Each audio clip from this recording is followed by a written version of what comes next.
नमस्कार, मैं अंजलि मिश्रा। स्वागत है आप सभी का द न्यूज में। प्रधानमंत्री नरेंद्र मोदी के तीसरे कार्यकाल का पहला बजट, साथ ही साथ आपको बता दें कि मॉनसून सत्र के दौरान लगातार 7वां केंद्रीय बजट आज वित्त मंत्री निर्मला सीतारमण द्वारा पेश किया गया। इस बजट में मिडिल क्लास लोगों के लिए काफी ज्यादा, अगर आप कहेंगे, राहत दी गई, खुशखबरी भी दी गई। कैंसर पेशेंट्स को भी राहत मिली, महिलाओं के लिए भी कई सारी, अगर आप कहेंगे कि ऐलान जो है किए गए, और साथ ही साथ युवाओं के रोजगार पर भी पूरी तरीके से ध्यान दिया गया। बता दें आपको कि टैक्स स्लैब में भी बड़ा, अगर आप कहेंगे कि बदलाव देखने के लिए मिला है। तो ऐसे में क्या कुछ इस बार के बजट में रहा, आज के बजट में क्या कुछ रहा अहम, इसके बारे में विस्तार से जान लेते हैं। तो सबसे पहले तो मैं आपको बता दूं कि न्यू इनकम टैक्स रिजिम में बड़ा बदलाव हुआ है और अब 75,000 की छूट मिली है। पुराने वालों में राहत नहीं है, लेकिन अगर आप देखेंगे तो नए वाले में एक बड़ी राहत देखने के लिए मिली है। वहीं जो अगर टैक्स की बात करें, जो परसेंटेज ऑफ टैक्स लगता था एक व्यक्ति की कमाई पर, उसमें भी अगर आप कहेंगे कि एक बहुत राहत वाली खबर जो है वो देखने के लिए मिली है कि टैक्स में कितने कितने परसेंट जो है आपकी कमाई के हिसाब से आपको देना पड़ेगा।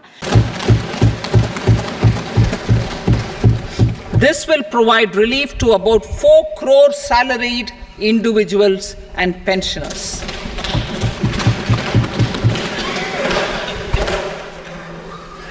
Second, in the new tax regime, the tax rate structure is proposed to be revised as follows: 0 to 3 lakh rupees, nil; 3 to 7 lakh rupees, 5%; 7 to 10 lakh rupees, 10%; 10 to 12 lakh rupees, 15%; 12 to 15 lakh rupees, 20%; and above 15 lakh rupees, 30%. As a result of these changes, a salaried employee in the new tax regime stands to save up to 17,500 rupees in income tax. As a result of these changes, a salaried employee in the new tax regime stands to save up to 17,500 rupees in income tax.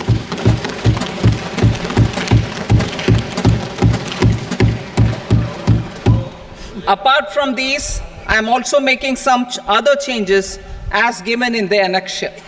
As a result of these proposals, revenue of about 37,000 crore, that is 29,000 crore in direct taxes and 8,000 crore in indirect taxes, will be foregone, while revenue of about 30,000 crore rupees will be additionally mobilized.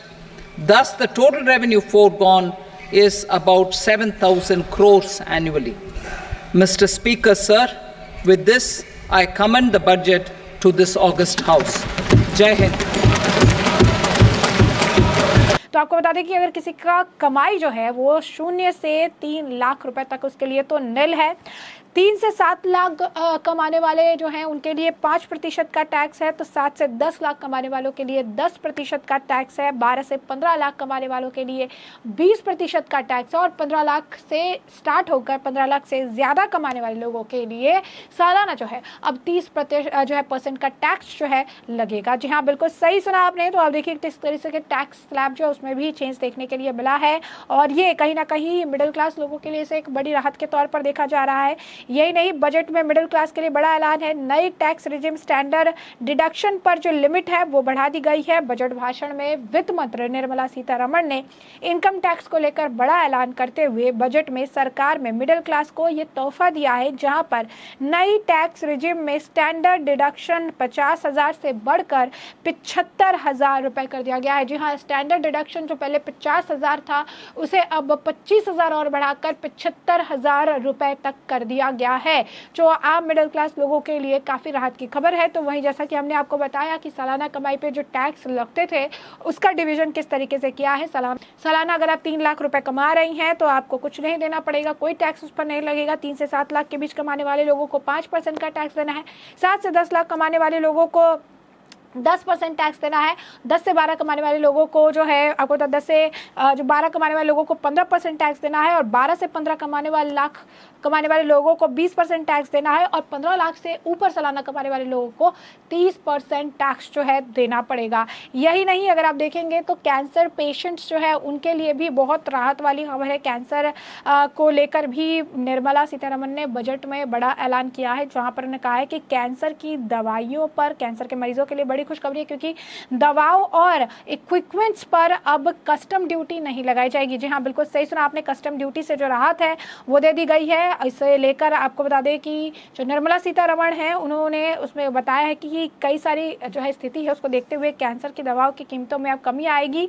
Finance minister ने अपने budget भाषण में दवाओं की सीमा शुल्क के दरों को तर्कसंगत और सरलीकृत बनाने के लिए बड़े पैमाने पर लाने का प्रस्ताव जो है वो लाएंगे। इसके तहत आपको बता दें कि मोबाइल फोन एंड चार्जर वगैरह जो है वो भी कम हुआ है और कहीं ना कहीं कैंसर की दवाई और इक्विपमेंट्स पे जो है जो कम करने की बात कही गई है। बता दें कि 3 जो कैंसर की दवाइयां उनके ऊपर मुख्य रूप से इसे लागू किया जाएगा। कैंसर जैसे गंभीर और जानलेवा बीमारी के मरीजों के लिए फैसला बड़ी राहत की बात है। अब कैंसर जैसी बीमारी की महंगी दवाइयों के लिए ज्यादा पैसे खर्च करने की जरूरत नहीं होगी। मोदी सरकार के इस बड़े फैसले में काफी ज्यादा सराहना की जा रही है।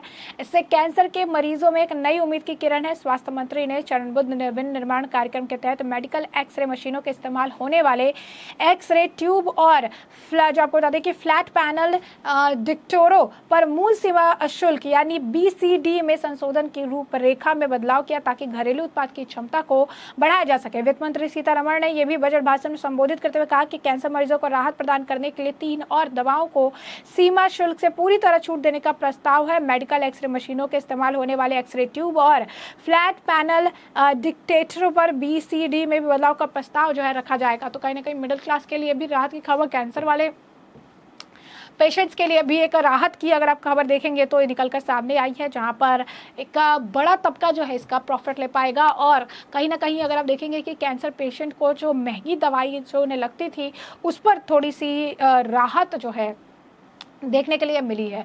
वहीं अगर महिलाओं की बात कर ले तो अब महिलाओं को हायर एजुकेशन के लिए 10 लाख तक का लोन जो है दिया जाएगा ताकि वो ज़्यादा से ज़्यादा एजुकेशन जो है परस्यू कर पाए और एजुकेशन में उन्हें किस तरीके की कोई तकलीफ, कोई दिक्कत का सामना नहीं करना पड़े। वहीं नहीं, कामकाजी जो महिला है यानी जो वर्किंग महिला है उनके लिए छात्रावास बनाए जाएंगे। छात्रावास और क्रैश यानी हॉस्टल और क्रैश के माध्यम से कार्यबल में महिलाओं की अधिक भागीदारी को बढ़ावा दिया जाएगा। उन्होंने कहा कि हमारी सरकार समग्र विकास के लिए राष्ट्रीय सहयोग नीति लाएगी। हमारी सरकार घरेलू संस्थान और उच्च शिक्षा के लिए 10 लाख के ऋण के लिए वित्तीय सहायता जो है प्रदान करेगी। वित्त मंत्री ने अपने 7वें बजट में महिलाओं को लेकर ये जो है बड़ा ऐलान किया है। इस तरह महिलाओं के लिए 3 बड़ी योजना लॉन्च करने जा रही है। इसके अधिक रोजगार और कौशल जो है ये बढ़ेगा। महिलाओं और लड़कियों की योजना के लिए सरकार ने 3 लाख करोड़ रुपए का प्रावधान किया है। पूर्वोत्तर क्षेत्र में ये आपको बता दें कि इंडिया पोस्ट पेमेंट बैंक की 100 से अधिक शाखाएं भी स्थापित की जाएगी। तो कहीं ना कहीं अगर आप देखेंगे तो महिलाओं के लिए भी एक राहत भरी खबर है। महिलाओं के लिए भी काफ़ी कुछ जो है इस बजट में देखने के लिए मिला है।